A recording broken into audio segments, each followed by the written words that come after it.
Hello everybody, today on JayEmm and Friends we've got a real treat for you. You see, when Ant and I started this project a couple of years ago, we always intended that we would not be the only two faces that you saw. And we had this dream that maybe others could use this channel as a way to try and give this YouTube thing a little bit of a go, and as a way to showcase what our other friends themselves are doing in the world of automotion. And I can tell you that absolutely nobody in the last 2 years has said, James and Ant, what you really need to compliment you is a tall, lanky, beardy fellow that loves tinkering with old British tat. But in anticipation of this demand, I would like to present to you Will. Come in.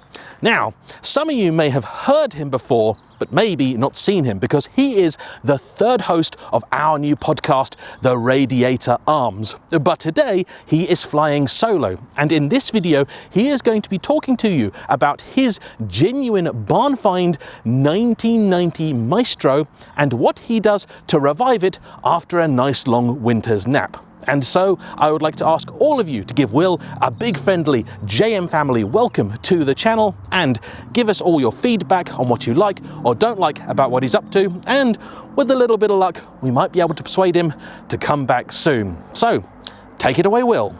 For the past 5 months roughly, this car has been sat in this barn, hasn't moved a single inch. I've only been back to check on it occasionally to make sure it's still here, but other than that, no engine switch on, nobody's touched any brake pedals, clutch, done anything to it of any sort. So today, we're going to go through the process that I do to get my cars up and running again after they've been sat for winter.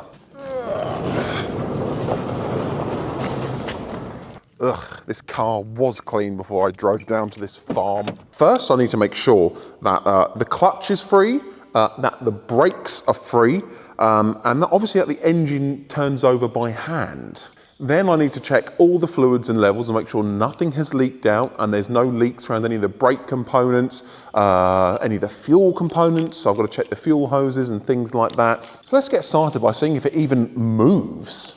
And we have to make sure there's no rodents in here.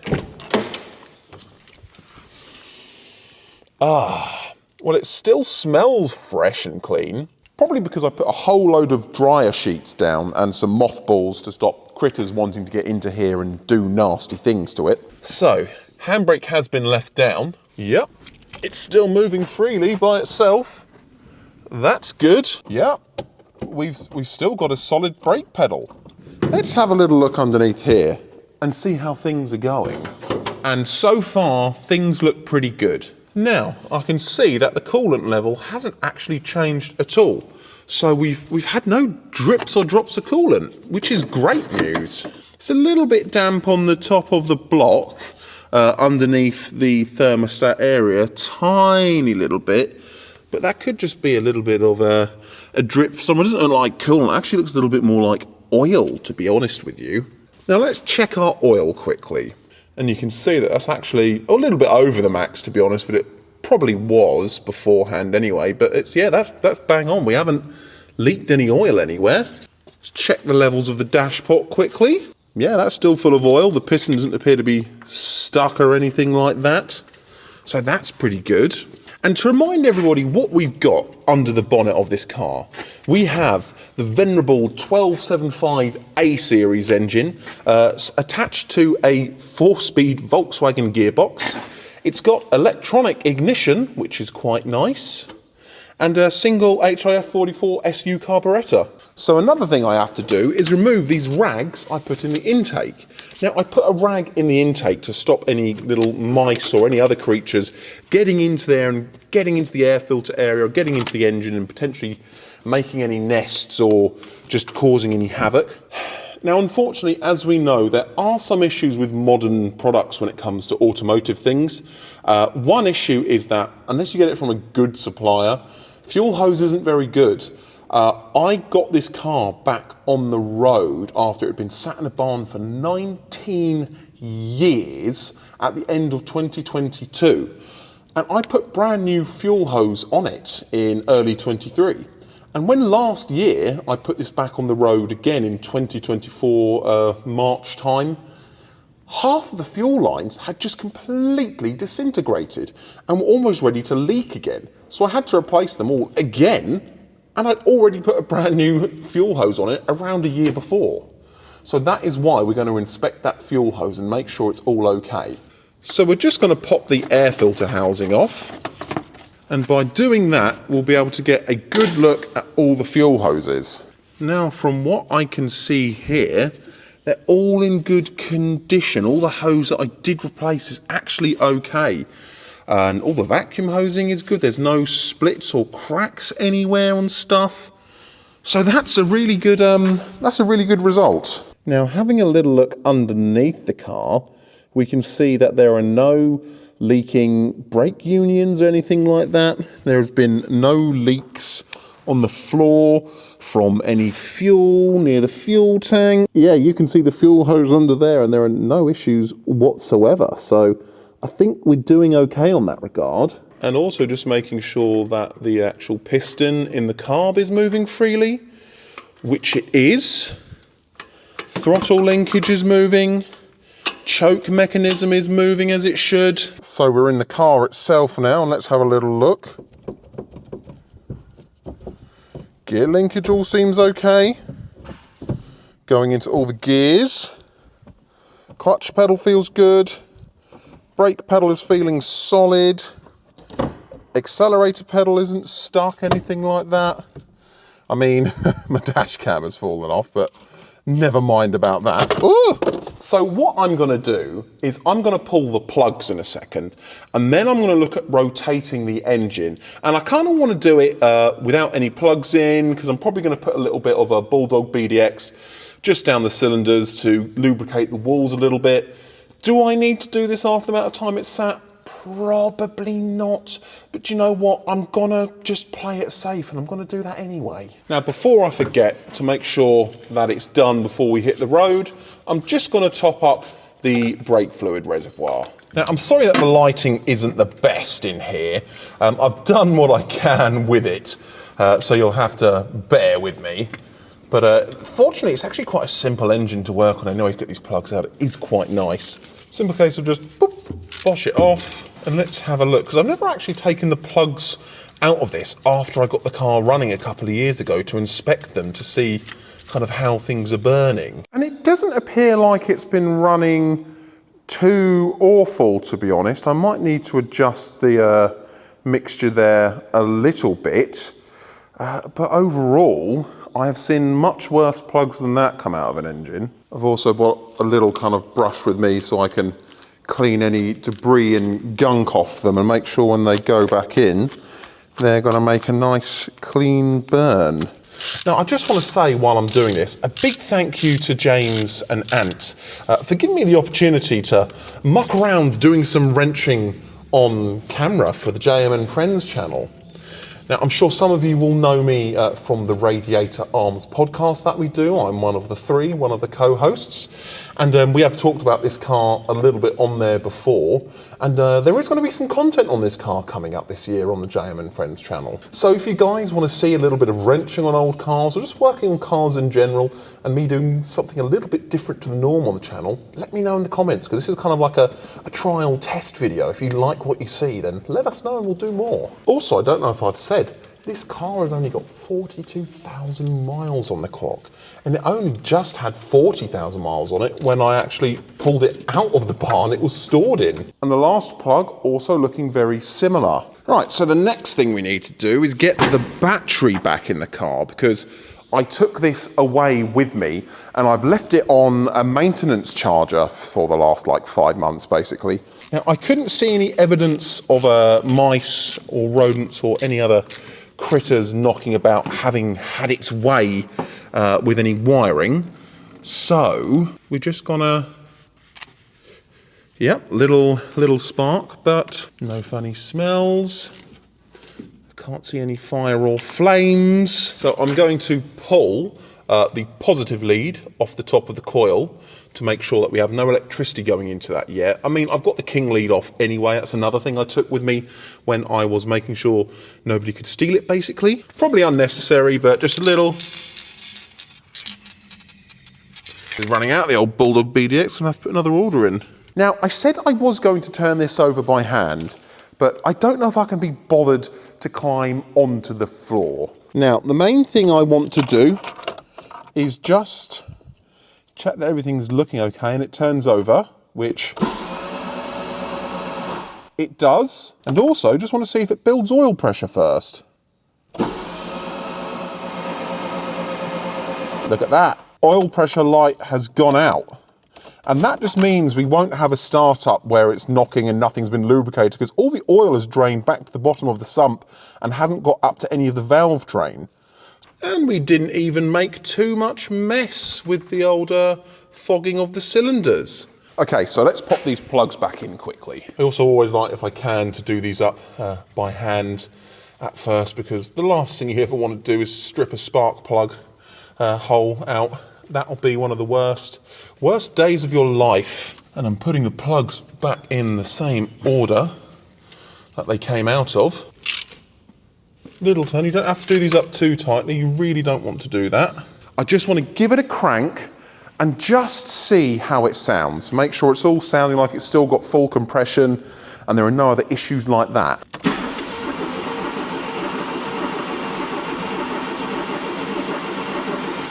Maybe a little bit gallopy. We'll see what it's like when it actually fires up. Maybe that's something that will come round. The other good thing about this is that by cranking it like so, we will have brought some fuel up to the carb as well, in theory, through the mechanical fuel pump. This is real moment of truth stuff now, folks. I'm putting the power lead back onto the coil. Now, we've checked all of the fluids on this. We've checked brake, we've checked coolant, we've checked oil, and I can see I've got lots of lovely screen wash there. There are no leaks that I can see. The battery is on, it's cranking nicely. I've removed all the stuff for winterization from it. I've removed all of the bits out of the exhaust and the intake. I'm going to leave this air filter off to make sure we can get it started all right. I don't see any reason why we can't give it a go. All right, folks. Cross your fingers. I'm going to pull out the choke a little bit.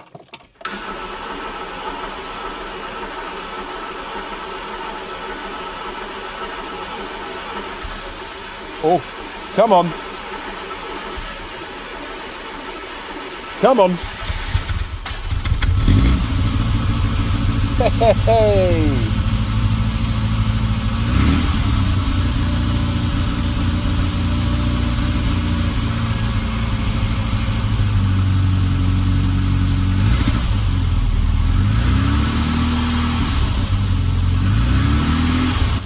All right, what have we got going on here? Woo! We've got a little bit of smoke where some stuff is burning off, possibly a bit of coolant or oil. But overall, look at how that thing just fired right into life.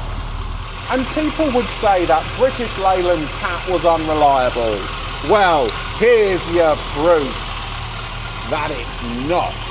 Well, I've put the air cleaner back on and screwed that up, and I've been letting the car get up to temperature, so I think it's probably time we take it outside and see if it moves. Oh yeah, let's have a quick little look around this beauty. First time it's seen sunlight in a while. Now, under the light of day, I can see that there are indeed no leaks at all, which is great. Great news. I mean, I know it hasn't been sat for that long, but the truth is, with old cars like this, it doesn't matter how long they've been sitting, something always tends to go a little bit wrong. The brake fluid leak, being one that I knew about, is probably really it. I think we're going to drive it the 20 to 30 minute drive home. Okay, well, let's get my air compressor on and let's do these tyre pressures. So, before I parked this thing up, I pumped it up to about 45 psi on each tyre. They've kind of landed about where I want it, which is about 35 psi actually. So the man maths there did pretty well. Back one was perfect.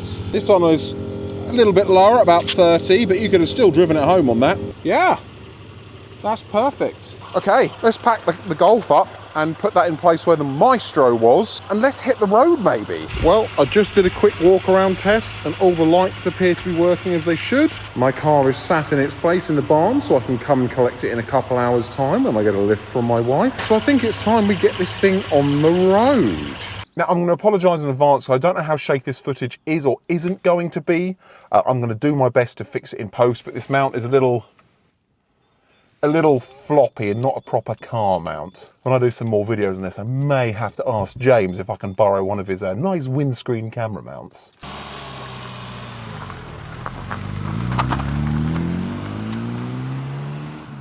Now, one of the reasons this probably fired up so well as well, actually, is because I did put a fuel stabiliser in the petrol tank. And I filled it up right to the brim as well before I actually parked this up. Let's do a quick brake test. Yep, brakes are there. Getting out of this place is a little tricky because, there's like, my sump is very low to the ground, and this is a little barn kind of farm track thing, and there's now lines in the middle where the tractors have been going, which means the sump is even closer to the ground. So far, nothing weird is going on. Steering feels normal. The engine is holding temperature. The fan even kicked in while it was idling as well and brought the temperature back down. So I'm not worried about it overheating, which is nice. We're still tracking straight and true. The tyres don't feel like they've got any flat spots either, which is nice. Yeah, as you may be able to tell, the suspension is a tad stiff on this car.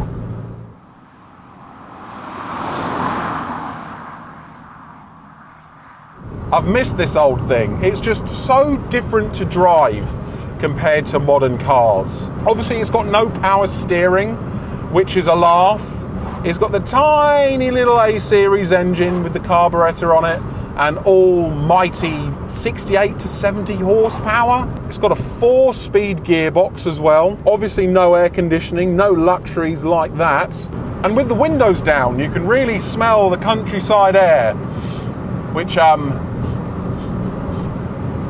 smells a little bit like somebody's had an accident, shall we say, on their way to the bathroom. Let me check my washers. My washers are working. My wipers are working. Hey, we are all good. Throwing it into a corner. Oh yes, it has no power, but one thing about this lowered suspension is it does make it handle an awful lot better.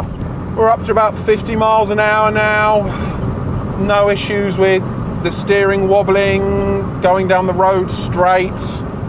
And if I put my foot on the brakes, they've all come back nicely. Engine hasn't been coughing or spluttering. As I said, it's almost like if you maintain these cars and look after them and do a little bit of mechanical preventative maintenance, they'll be reliable. How about that?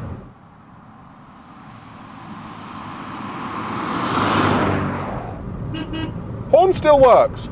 Woohoo! Well, to be honest with you, I don't think that this drive is going to be that eventful home. It's almost like I got into it just the other day and parked it and came back to get it. It's just how it was when I parked it up. And I know I've only done about 3 or 4 miles in it now, but if a car's going to give you issues after pulling it out of storage, it's going to happen usually in those first few miles, because that's where you're going to hear all the noises, that's where you're going to hear it doing weird things, and that's when the engine isn't going to run right, and when it's up to temperature, that's when it's going to overheat and do other bizarre stuff like that. So I think what we'll do is we'll go back to my unit and we'll perhaps close this video out.